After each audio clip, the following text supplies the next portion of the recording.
How do physicists find equations that describe the world? We talk about all these important laws, equations, theories and models. But where does all of this actually come from? How does science make laws? Hi, I'm a theoretical physicist and I'd love to answer that. Because this isn't something you usually told in pop science content or even physics lectures. And before I started doing physics, I used to wonder that myself. I mean, how do you search for something you don't know yet? How does science actually make laws? So, bad news, there's not just one way of finding an equation or law. But good news, there is not just one way of finding an equation or law. Scientists have to try different approaches, or rather, they get to try them. Particle physicists in the 50s and 60s were playing a different game than Maxwell or Noether. And Einstein's approach has nothing in common with Newton's.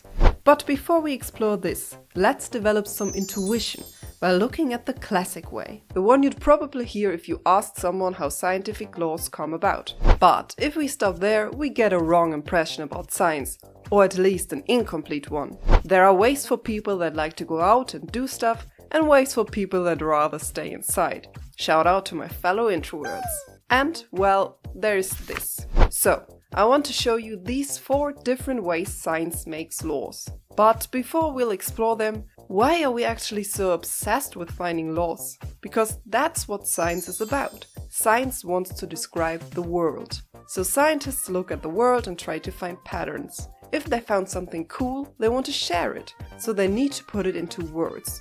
But even before our attention spans were broken, no one liked to listen to long monologues. And you can't do math with it. But we want to do math. We'll see why. So that's what scientific laws, equations, theories or models essentially are. Different ways of talking about the world. Okay, sounds good. But how do you do it? How do you find a scientific law? If you want to know when you'll arrive at your friend's house, you ask Google Maps. If a physicist wants to know when things happen where, they ask science. Instead of looking at a map, they look at scientific laws and equations. And instead of typing in a departure time, they put some numbers into the equations and do the math. So scientific laws, equations, theories, models. These are all descriptions of parts of our world that help us make predictions. Similar to maps that picture certain areas and Google Maps that helps us predict our arrival time. Why do I tell you this? Because this already gives us a good impression on how we can look for those descriptions. What do you do if you want a map of some place but you lost your phone? Maybe you remember some parts. Maybe your friend also knows some streets. And maybe you also go and look at a few spots. Then you make a guess by drawing that map. How do you know if your map is correct? By checking every single square centimeter? That seems impossible. Instead, you could check the predictions you make with this map. Predictions like when you arrive at the pizza place. Does the prediction calculated with your map match reality? If the answer to this question is no, your map is wrong. If the answer to this question is yes, your map could be right or wrong, you don't know. Maybe you were just lucky that this prediction turned out to be true. Or maybe other parts of the map you didn't use are wrong. So you do more checks, more tests. You not only check arrival times. If there's a mountain on the map, you can verify whether you can see it from a certain location. How does stuff look relative to each other, as predicted by your map? So, you test your map in different ways, until you're quite certain that it works.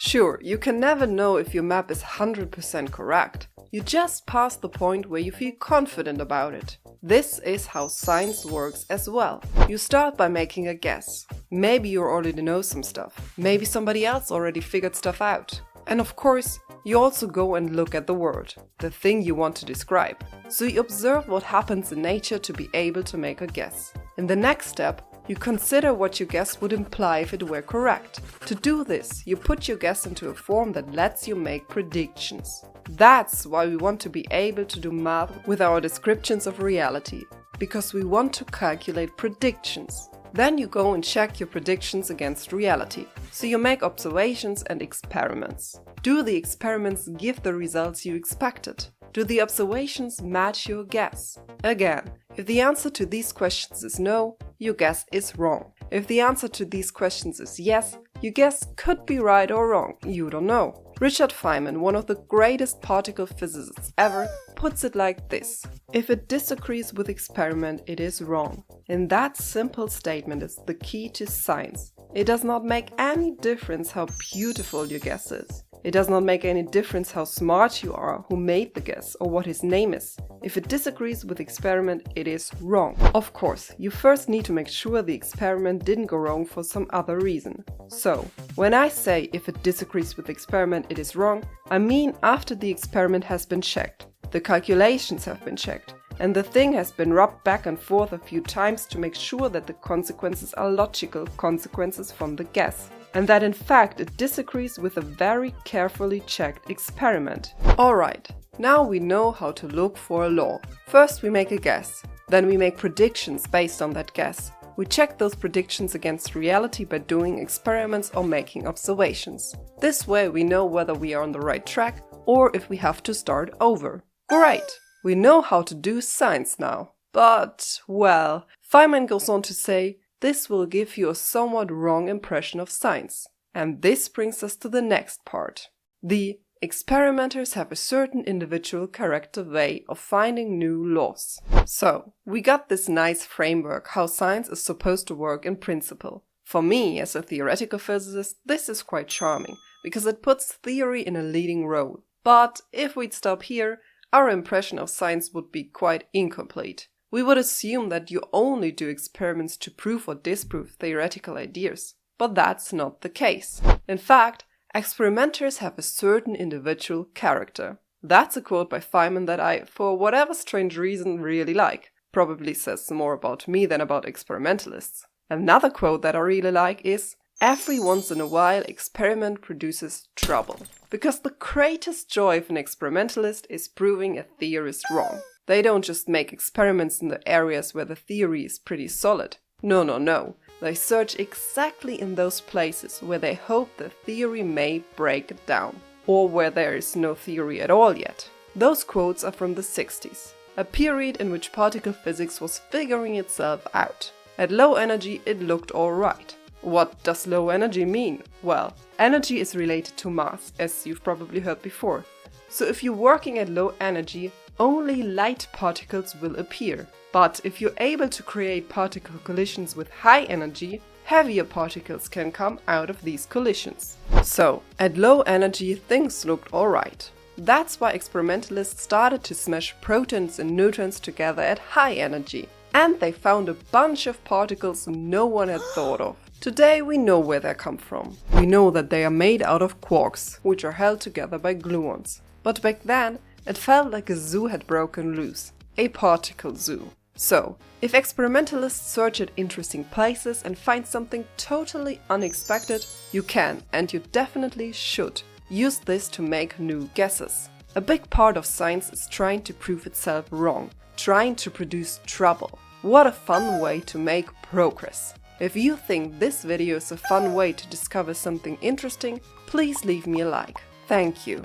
Okay, you might say. Experiments seem to be fine, you might say, but I don't want to leave my house. It's so cozy and warm and no one else is here. Don't worry, because now we're coming to the but I don't want to leave my house way of searching for scientific laws. In the 19th century, Maxwell obtained Maxwell's equations, the laws describing electricity and magnetism. How did he do it? He looked over the already known laws of electricity by Faraday and others. He tried to put everything together, but realized that the laws were mathematically inconsistent. To fix that, he developed a mechanical model, an analogy, that helped him to understand what's going on. Although the model was not correct, he found a mathematical term that, when added to one equation, fixed the issue. So, he combined what was already known and followed some logic to make the math look good. That's a great strategy to find a new law. His logic was wrong, but who cares? The result works. That's a key point in this whole guessing a law game. It is not of any importance where the guess comes from. It is only important that it should agree with the experiment. But to be able to compare it with the experiment, your guess cannot be too vague. You cannot prove a vague theory wrong. Sure, at the beginning your idea might not be super clear. That's okay. You have to start somewhere. so you play around and try to get a better feeling. But overall, you're aiming at making a guess which is as definite as possible. This "let's combine what we already know and do some math" approach was also used by Dirac. When he tried to unite quantum mechanics and special relativity, he realized that antimatter must exist. Today we still use this approach as well, even though today it's sometimes more about finding or improving ways to make predictions. The Standard Model, for example, is our current best explanations for all the particles that used to confuse people. It's not the final answer, but we haven't found a better one yet. So we make our predictions more and more precise in order to compare them with experiments and find holes. We are trying to produce trouble. Okay, combining what we already know and doing some math sounds reasonable. But what do we know? We know that a good law obeys certain principles. We've already seen one of these principles. All laws are mathematical. Other important examples are principles of symmetries or conservation. What is a symmetry in physics? A thing is symmetrical if there's something that you can do to it so that after you have finished doing it, it looks the same as before. Let me give you an example. Imagine I throw a ball. No matter if I throw the ball from here or 10 meters to the right, it flies a parabola. Of course, this does not work if I throw against a wall. But if I move a thing and the stuff that's influencing this thing, physics works just as before. So the laws of physics must reflect this. There are other symmetry principles. Making some math with symmetry principles, we actually find things like the total energy does not change over time. So conservation of energy simply follows if we follow the math. Again, a law obtained just from math and from what we already know. Now you might say, okay, following the math sounds like a fun thing to do at a Saturday evening, but I want something more dramatic. I want to produce trouble as well, without leaving my house. Okay, then we'll talk about the let's completely destroy all our common beliefs way of making new laws. Before we go on, there is more to say about how laws in physics come about. If you want more, please let me know in the comments. So, of course, this one is about Einstein. Up to now, I said that you start with what you already know. But what if what you already know seems to be perfect? What if it works so well that for over 200 years you thought that this is the best answer? You can't improve something that's perfect. You can only crush it. Newton took the classic way. He guessed his law of gravity, made predictions and compared them with experiment and observation. And for a long time, hundreds of years, everything was fine. Until people observed a tiny deviation in Mercury's motion. It was not as predicted. As I said, how can you improve something that seems to be perfect? You have to find a completely new approach. Instead of using the known laws to draw conclusions, Einstein thought about the laws of physics in general.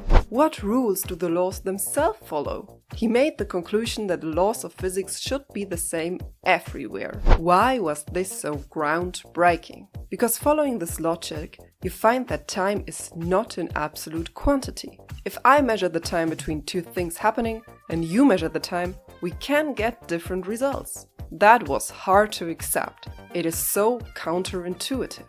In the end, Einstein's theory swallowed Newton's theory. So, if you want to cause trouble, you should look at things from an entirely new perspective, out of the box. Just like Einstein, who instead of thinking about laws of nature, thought about the nature of laws themselves. He came up with this single idea that the laws of physics should be the same everywhere, and based on that, he created the entire theory of relativity. If you want to know how, check out this video. Thanks for watching. Have a wonderful day.